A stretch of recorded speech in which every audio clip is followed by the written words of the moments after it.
जब शहरों में घर आम आदमी की पहुंच से बाहर होते चले गए तो लोगों ने एक नया रास्ता खोजा।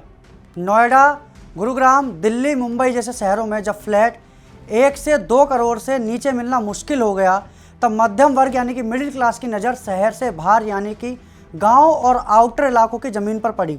लोगों को लगा कि गांव की ज़मीन सस्ती है, खुली भी है, भविष्य में शहर बढ़ेगा तो दाम कई गुना हो जाएंगे और एक दिन वही ज़मीन सोने की खान बन जाएगी। यही सोच आज लाखों लोगों को सबसे बड़े कानूनी झमेले में फंसा चुकी है। गांव की ज़मीन का ये खेल देखने में आसान तो लगता है, लेकिन असल में यही भारत का सबसे बड़ा और सबसे खतरनाक प्रॉपर्टी फ्रॉड बन चुका है। शहर के मुकाबले गाँव के ज़मीन का सिस्टम बिल्कुल अलग होता है। यहाँ फ्लैट की तरह साफ रजिस्ट्री, सोसाइटी, ओनरशिप और बैंक लोन की व्यवस्था नहीं होती। गाँव की ज़मीन खेती, आबादी, चारागाह, तालाब, रास्ता और सरकारी उपयोग जैसी कई श्रेणियों में बटी होती है। आम आदमी को इन बारीकियों की समझ नहीं होती है और इसी अज्ञानता का फ़ायदा दलाल, कॉलोनाइजर और भूमाफिया उठाते हैं। कागजों में जब सब कुछ सही दिखाया जाता है, लेकिन असल में ज़मीन की स्थिति कुछ और ही होती है। सबसे पहले बात करते हैं लाल डोरा ज़मीन की। गाँव में लाल डोरा उस इलाके को कहा जाता है जहाँ आबादी बसी होती है, यानी गांव का रिहायशी हिस्सा। लोग अक्सर सोचते हैं कि लाल डोरा ज़मीन खरीदना सुरक्षित है क्योंकि वहां पहले से घर बने होते हैं, लेकिन सच्चाई ये है कि लाल डोरा ज़मीन की कोई नियमित रजिस्ट्री नहीं होती। वहां मालिकाना हक पुराने रिकॉर्ड, पंचायत के कागज़ या फिर कब्जे के आधार पर चलता है। कानून की नज़र में लाल डोरा ज़मीन पर खरीद फरोख्त बेहद सीमित और जोखिम भरी होती है। ज़्यादातर मामलों में लोग सिर्फ स्टाम्प पेपर या एग्रीमेंट पर लाखों रुपए दे देते हैं, लेकिन सालों बाद पता चलता है कि वो ज़मीन कानूनी तौर पर बिक ही नहीं सकती थी। लाल डोरा ज़मीन का सबसे बड़ा खतरा ये है कि वहाँ मालिकाना हक साबित करना बेहद मुश्किल होता है। एक ही ज़मीन पर कई लोग दावा कर सकते हैं। गांव के पुराने बंटवारे, परिवारों के झगड़े और अधूरे रिकॉर्ड इस समस्या को और बढ़ा देते हैं। आज जिस ज़मीन पर आप घर बना लेते हैं, 10 साल बाद कोई दूसरा व्यक्ति अदालत में ये कहकर पहुंच सकता है कि वो ज़मीन उसके दादा परदादा की थी।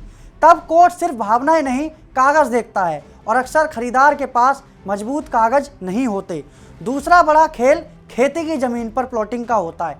कानून के मुताबिक खेती की ज़मीन पर सीधे मकान बनाना या प्लॉट काट कर बेचना गैर कानूनी है, जब तक कि उसका लैंड यूज़ बदला ना जाए। लेकिन एनसीआर, हरियाणा और पश्चिमी यूपी में हजारों एकड़ खेती की ज़मीन पर अवैध कॉलोनियाँ बस चुकी हैं। बिल्डर या दलाल खेत को छोटे छोटे प्लॉट में बांट देता है, कच्ची सड़क बना देता है और लोगों से कहता है कि कुछ साल में सब रेगुलर हो जाएगा।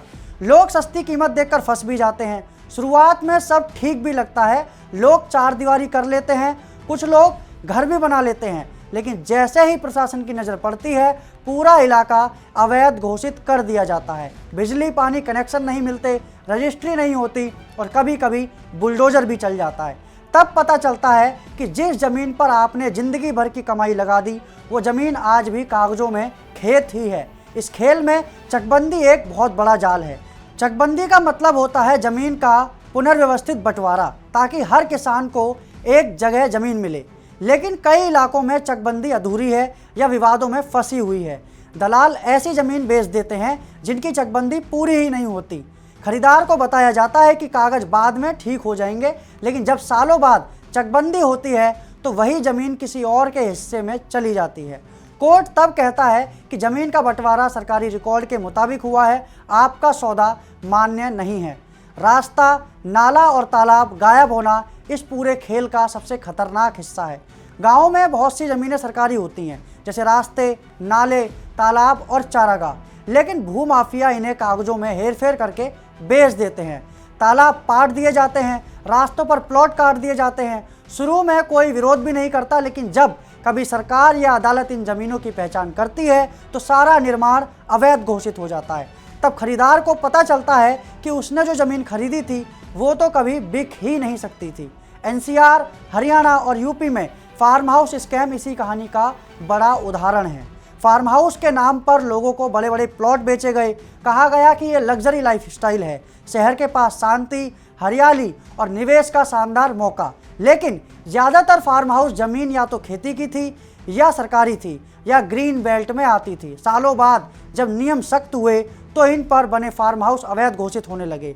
कई जगह नोटिस आए, कहीं जुर्माना लगा, कहीं तोड़फोड़ तक हुई। सबसे दर्दनाक स्थिति तब होती है जब 8-10 साल बाद कोर्ट ये कह देता है कि ज़मीन आपकी है ही नहीं।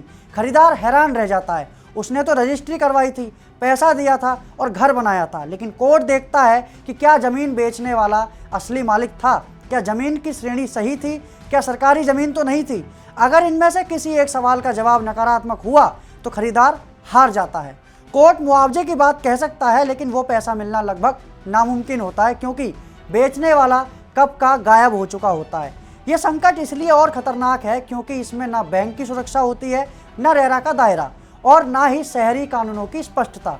गाँव की ज़मीन में ज़्यादातर सौदे कैश, एग्रीमेंट और भरोसे पर होते हैं। यही भरोसा बाद में सबसे बड़ी कमजोरी बन जाता है। लोग सोचते हैं कि उन्होंने शहर की महंगाई से बचकर समझदारी दिखाई है, लेकिन असल में वे एक ऐसे जाल में फंस जाते हैं जहां से निकलना बेहद मुश्किल होता है। आज हालात ये हैं कि हज़ारों लोग ऐसे गांव और आउटर इलाकों में फंसे हुए हैं जहां उनके पास ज़मीन तो है, लेकिन ना वो उसे बेच सकते हैं और ना उस पर कानूनी रूप से निर्माण कर सकते हैं और ना ही किसी बैंक से लोन ले सकते हैं। उनका पैसा ज़मीन में फंसा हुआ है और भविष्य पूरी तरह अनिश्चित है।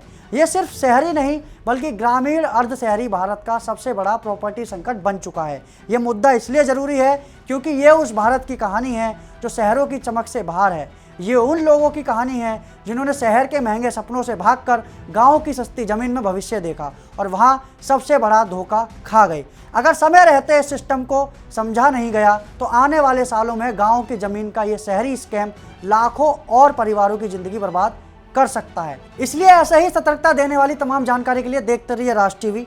नमस्कार।